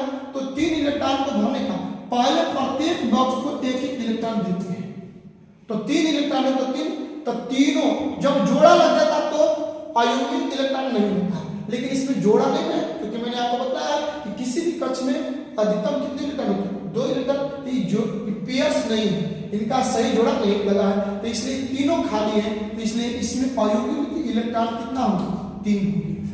अयुग्मित इलेक्ट्रॉन बेटा होंगे 3, अयुग्मित इलेक्ट्रॉन बेटा कितने होंगे, 3 होंगे। तो इसमें हम लोग कहेंगे कि कोई यदि क्वेश्चन करेगा फास्फोरस में अयुग्मित इलेक्ट्रॉन, तो इसमें बाबू अयुग्मित इलेक्ट्रॉन होगा 3, यानी B is the right answer, B is the right answer. चलिए हम लोग आगे बढ़ते हैं। क्वेश्चन नंबर कर आयरन में अयुग्मित इलेक्ट्रॉनों की संख्या क्या होगा।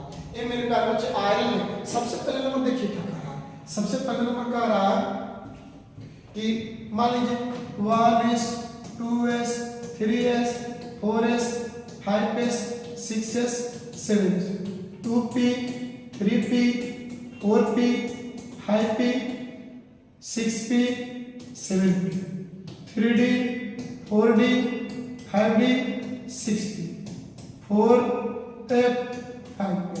तो यही तरफ इसी तरह भरने का क्रम होता है मेरे प्यारे बच्चे, मैंने आपको तो बतलाया कि इसी तरह भरा जाता है, ठीक है। तो सबसे पहले नंबर आयरन का संकेत होता है Fe, परमाणु संख्या 26 होता है।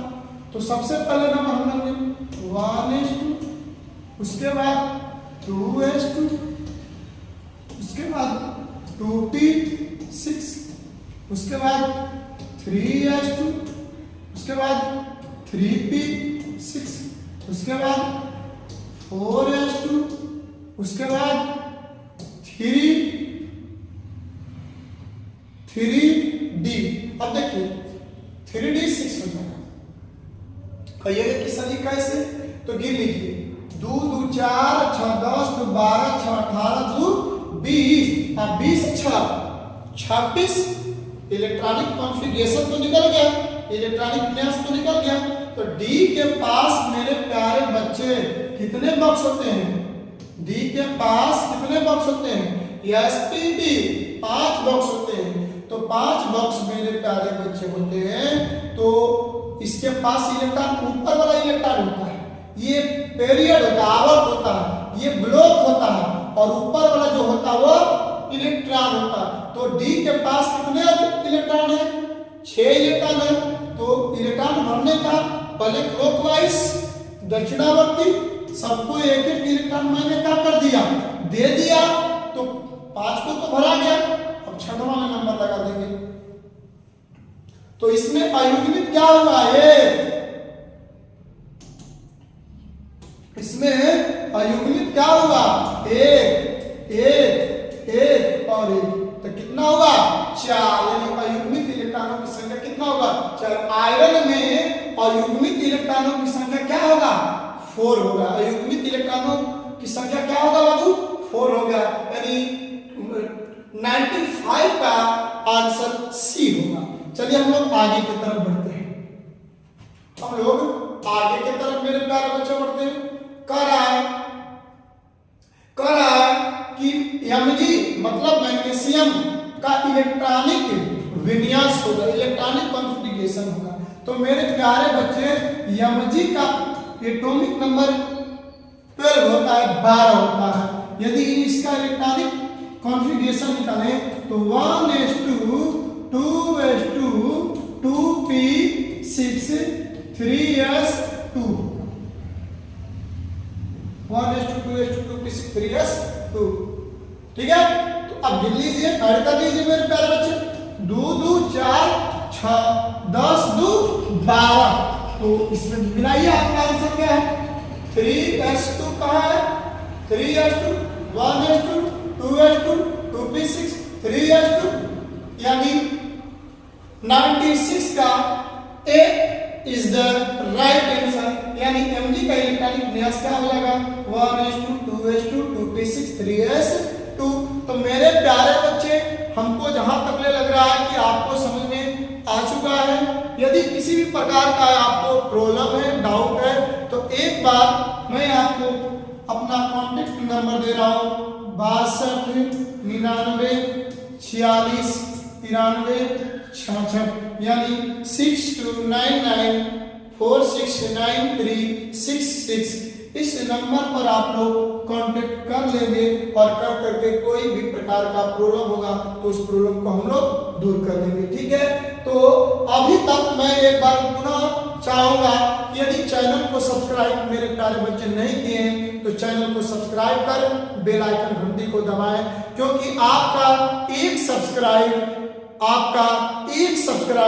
मनोबल को बढ़ाता है। ठीक है, तो बस आज के लिए हम लोग इतना ही अपनी वाणी को विराम कर देते हैं। लेकिन मैं जाते समय एक बात और बोल रहा हूं कि इसके बाद अब एक नया चैप्टर आएगा, जिसका हमको लग रहा है कि इस चैप्टर के बाद हम लोग का आएगा तत्वों का वर्गीकरण, यानी क्लासिफिकेशन ऑफ एलिमेंट्स। अब क्लासिफिकेशन ऑफ एलिमेंट्स जो चैप्टर है उसका हम लोग ऑब्जेक्टिव लेकर के आएंगे। तो आप लोग इस चीज को यदि एक बार में कंफर्म नहीं हुए तो 2 बार वीडियो को देख लीजिएगा, और 2 बार वीडियो को देख करके 3 बार वीडियो को देख करके इस 96 क्वेश्चन को क्लियर कर लीजिएगा। ये आपको कंपटीशन के लिए बहुत जरूरी है। फिर मिलते हैं अगली वीडियो में। आज के लिए बस इतना ही। जय हिंद, जय भारत, खुदा हाफिज।